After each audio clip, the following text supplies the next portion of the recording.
akan maju lewat jalur upper bracket. Dan langsung saja kita masuk ke dalam game kita yang pertama.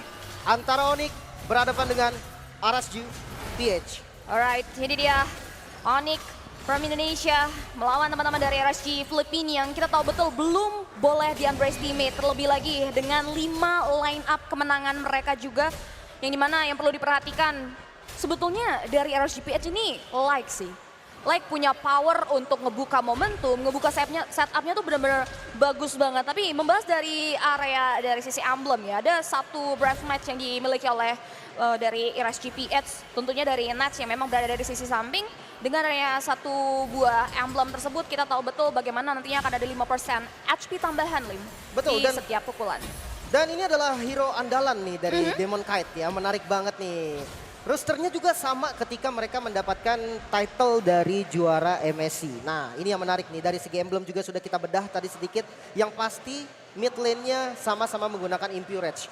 Jadi memang agak sustain juga dari mid-nya. Dan invasi sepertinya dimulai oleh RSGPH yang dimana Iron Hook konek ke arah Kairi, namun 3 member melawan 3 member juga. Satu flicker dikeluarkan, langsung digeprek dan Demon Kite langsung menjadi korban pertama, bahkan menyusul juga dari Light menjadi korban kedua. Yes, first blood berhasil diamankan oleh Onyx Esports.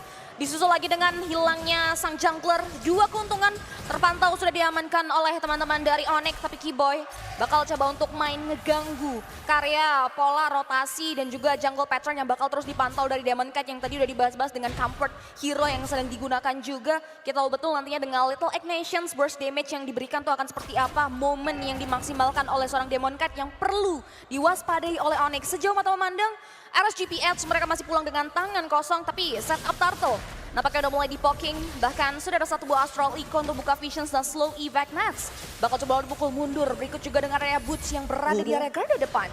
Cukup sakit memang pokingan damage-nya, tapi nggak mau dilepas ternyata dari Turtle-nya. Final Slash dikeluarkan, Kairi masih bisa dapetin dan ditarik nampaknya. Demon Kite bakal menjadi korban lagi nampaknya, dan tidak, masih bisa selamat. Tidak ada korban, namun Turtle dikuasai oleh Onyx. Yes, Retributions masih terpantau on point di tangan seorang Kairi. Lagi-lagi ada buah tangan yang berhasil dibawakan oleh Onyx dan RSGPH. Mereka kembali harus pulang dengan tangan kosong. Tidak ada setup, tidak ada keuntungan yang berhasil mereka amankan, dan masuki menit kedua ini jadi modal awal yang cukup baik untuk tim Onyx nantinya untuk meraju ke babak-babak selanjutnya untuk memberikan setup terlebih lagi.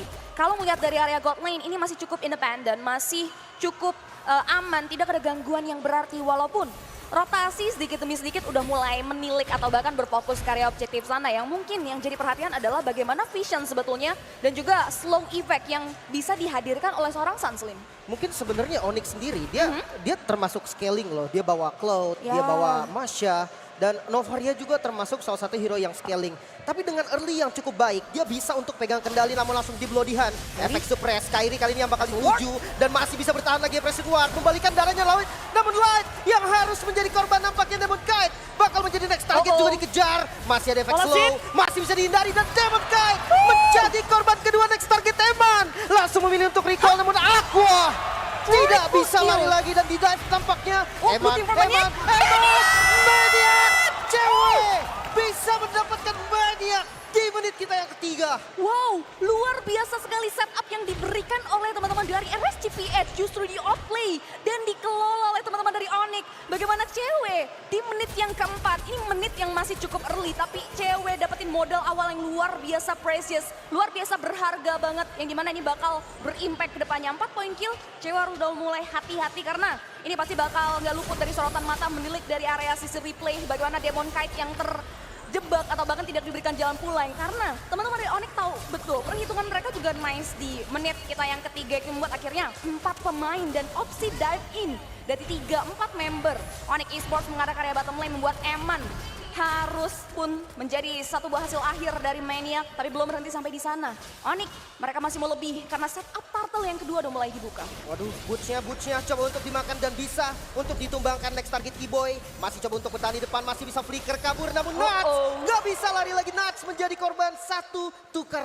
Yes, 1-1 berhenti sampai di sana. At least ada 1 poin kill yang berhasil diamankan oleh RSGPH, walaupun inisiasi tersebut sebetulnya masih belum bisa untuk menutupi kerugian yang yang sudah mereka alami. Tapi kalau kita bisa lihat mereka sama-sama reset mundur secara teratur. Terlebih lagi teman-teman dari Onyx, mereka belum mau terlalu greedy, belum mau terlalu overcommit. Mereka tahu betul power dari SGPH dan Eman bakal terus berikan pressure 0-1-0. Ini angka yang cukup buruk untuk seorang gold laner yang dimana menit kelima jungler mereka tidak diperbolehkan bermain secara agresif. Kita tahu betul ya posisi late game insurance dari SGPH itu ada di tangan seorang Eman. Masalahnya match up-nya ini loh, cewek dia 4 kill, Maniac yang tadi membuat itemnya akan unggul jauh pastinya daripada Eman. Tadi kita lihat pokingan damage dengan basic attack-nya aja sakit banget dan conceal. Kiboy kali ini coba untuk zoning out saja. Outer turret di arah bottom lane yang coba untuk dituju dan bisa disecure oleh Onyx. Wah ini bagus banget sih, zoning out, RSGPH mundur dan setup. Dan momen yang diberikan oleh Onyx memberikan space yang dimaksimalkan oleh cewek untuk menghancurkan satu sektor bangunan turret yang dimulai oleh RSGPH. Sejauh mata memandang perekonomian dipegang kendali betul oleh teman-teman dari Onyx. Dan RSGPH mereka berada di keadaan yang cukup merugi di menit kita yang ke-6. Bahkan di area top lane ini masih menjadi satu buah Infinity War sebetulnya antara dari sisi Boots dan juga Nuts itu sendiri. Dan menilik dari area item yang perlu kita bahas di mana Demon Hunter Sword dan juga Swift Crossbow ada attack speed tambahan dan juga bagaimana basic attack nantinya ditunjang. Perbedaan network pun sudah mulai terpaut cukup jauh antara kedua belah god lane. Menariknya di angka 1.300 which is ini mahal banget sih dari seorang Eman itu sendiri. Oke, Demon Kite coba ditarik lagi kali ini di bagian depan. Nahan damage yang terlalu banyak masih ditempel. Town yang cukup bagus dari Kairi. Knock up lagi Demon Kite. Gak bisa kabur lagi dan Turtle kali ini bakal menjadi milik Onyx kembali seharusnya. Perfect Turtle Israel. Onyx mendominasi dengan 4.000 gold lead. Dan bahkan Boots aware banget ya. Mereka mau nukar turtle yang berhasil diamankan oleh Onyx di turtle ketiga dengan adanya satu buah objektif turret. Tapi langsung dihentikan dengan adanya rotasi yang dimiliki oleh seorang Boots. Terlebih lagi switch lane nampaknya juga udah mulai dilakukan antara cewek dan juga seorang Boots. Di mana cewek disusul dengan ada Kiboy. Bakal memukul mundur Nuts yang gak mau mengambil resiko Aran Hook. Bakal dibuka dengan ada satu Blood Hand dan Final Slash yang dibuka dari seorang Nuts. Tapi lihat, 3 member RSGPH mereka masih belum bisa mengolah dan mengklaim satu poin kill. Dan Kairi berhasil mengeliminasi 2 pemain dari RSGPH. Berikut juga dengan ada 2 sektor bangunan turret yang dimiliki oleh RSGPH. Bisa ini mahal banget harganya. Onyx mendominasi kali ini bahkan dengan hampir 6.000 gold lead dan Suns. Seperti biasa, recall dari Suns gak pernah putus. Namun kali ini dengan objektif yang diungguli sekali oleh Onyx, bahkan inner turret di bagian top lane udah nggak ada. Invasi ke arah purple buff, ini menjadi mungkin apalagi Demon Kite masih bisa secure dengan retribution barusan. Dan pressure yang diberikan oleh Onyx ini tidak main-main. Dengan hero scaling, cewek, dia bisa mengungguli dari segi itemnya. Bahkan Suns juga 10 assist didapatkan oleh Suns, 100% team fight participation. Tidak pernah absen dari setiap kill yang terjadi. Ini benar-benar menjadi satu buah momen yang baik untuk teman-teman dari Onyx Esports. Dan bahkan mereka tahu betul dan memperhitungannya dengan sangat detail. Mereka memilih untuk tidak terlalu bermain agresif. Terlebih lagi RSGPH belum ada setup yang pasti datang dari seorang Like. Dan bahkan di sini untuk pengambilan karya semak-semak juga terbatas banget karena memang udah dikuasai oleh teman-teman dari Onyx. Tapi Boots bakal coba untuk ngebait, kita tahu betul dari sisi Boots sendiri masih terlalu tebal. Belum bisa menjadi santapan untuk pemain-pemain RSGPH, tapi mid lane, outer turret, tinggal satu sentilan lagi yang nampaknya berhasil dihancurkan oleh seorang cewek ini yang membuat nantinya Onyx bakal jauh lebih luas lagi untuk melakukan ekspansi atau bahkan melakukan invasi terhadap jungle yang dimiliki oleh seorang Demon Kite. Sebenarnya tadi udah coba rotasi dari RSGPH, dia coba untuk makan ke arah bottom lane. Tapi Boots ini bukan target yang cocok. Boots ini bukan target yang bisa diambil secara mudah. Sementara kali ini Lord yang coba untuk di setup Kiboy. Masih ada di bagian depan, coba untuk membuka vision dan Demon Kite kali ini yang coba untuk ditarik Lordnya bisa diamankan oleh Onyx. Langsung fokus semuanya ke arah Demon Kite, masih bisa lari nampaknya namun di town. Langsung dimajuin lagi kali ini Boots yang tertangkap di bagian depan namun damage dari RSGPH tidak cukup nampaknya. Masih bisa mundur, belum ada korban dari pertarungan tersebut. Yes, Konsil menyelamatkan nyawa dari seorang Demon Kite sehingga tidak ada korban jiwa yang berguguran di area skirmish yang terjadi di area sisi Lord Pit. Lord berhasil jatuh di tangan Onyx Esports di mana mereka memegang dan memimpin kendali permainan di game yang pertama. Tidak memberikan nafas tambahan, tidak memberikan kesempatan buat sang lawan RSGPH untuk bisa menjadi atau bahkan memberikan satu buah setup counter. Karena Lord ini tanpa Lord aja satu inner top turret mereka udah hilang. Dengan adanya Lord yang berhasil disecure oleh Onyx, kita tahu betul nantinya mereka bakal coba untuk memanfaatkan Lord tersebut untuk penghancuran inner turret yang dimiliki oleh RSG. Oke, bahkan Suns juga dari Astral Recall-nya. Kita lihat damage yang diberikan tuh sakit banget. Demon Knight bikin ke arah sustain nampaknya. Karena bar HP-nya banyak banget, otomatis dia bikinnya memang ke arah item tank. Dan untuk sekarang Lord-nya masih ada di bagian top lane Boots yang bakal coba untuk nge-follow. Di belakangnya masih ada Kairi juga. Namun inner turret nih sebenarnya adalah tujuan utama dari Onyx sendiri. Bottom-nya udah hilang, mid lane-nya juga udah hilang.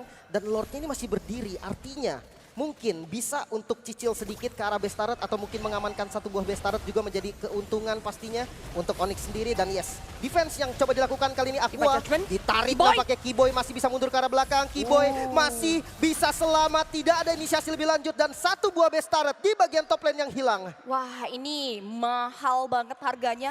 Kita tahu Lord yang pertama belum ada efek charge. Dan Onyx berhasil menembus pertahanan dan bahkan menembus pasif yang aktif di area base top lane sana. Mereka masih mau lebih, Keyboy yang setengah darah maju ke depan. Dengan ada satu buah Divine Judgment, Immortality yang terbal dalam tubuh Keyboy pun pecah. Tapi lihat, Blessing Duet dibuka oleh seorang cewek. Mengikis dan memukul mundur beberapa pemain dari RSGPH. Belum ada satu pemain yang tumbang, tapi nampaknya tak mampu untuk men-sustain dealing damage yang diberikan wave minion yang minim. Membuat teman-teman dari Onyx Esports belum bisa menghancurkan satu base middle turret. Waduh, masih bisa di-defense memang oleh RSGPH, namun gempuran dari Onyx selalu diberikan tanpa adanya henti. Astral Echo lagi ngebuka ke arah Vision. Wave minion di arah mid lane masih bisa di-clear dan kali ini Keyboy dengan darah yang gak terlalu baik lagi untuk maju. Akhirnya Onyx memilih untuk mundur, reset lagi dari temponya. Dari segi gold, 10.000 gold lead. Ini angka yang sangat-sangat fantastis. Apalagi menitnya baru mau masuk ke arah menit 12. Ini masih benar-benar menit yang belum terlalu masuk ke arah mid game juga walaupun udah menuju ke area sana ya. Apalagi damage turret yang ditorehkan melalui Lord Advantage mengarah ke angka 21.000. Itu besar banget dan dampak yang diberikan oleh Lord tersebut mengarah ke area Onyx benar-benar terlalu positif dan bahkan besar.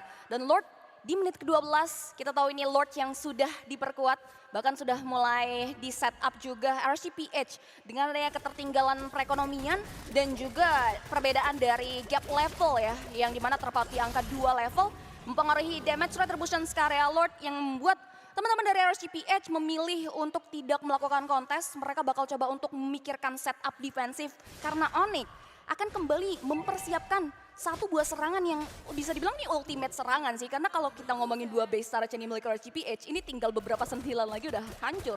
Sebenarnya untuk Lord yang sudah enhance sekarang ya, di arah base turretnya memang udah di arah top lane udah nggak ada sih. Tapi ya untuk super minion di arah mid dan juga bottom lane, mungkin ini yang bakal menjadi kunci utama dari Onyx juga. Untuk hero high ground defense dari RSGPH terlihat cukup minim nampaknya.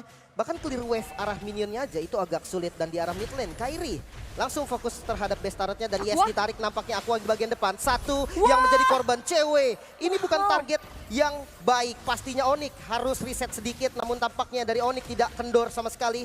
Mereka masih coba kasih pressure-nya dengan Lord yang ada dan ditarik.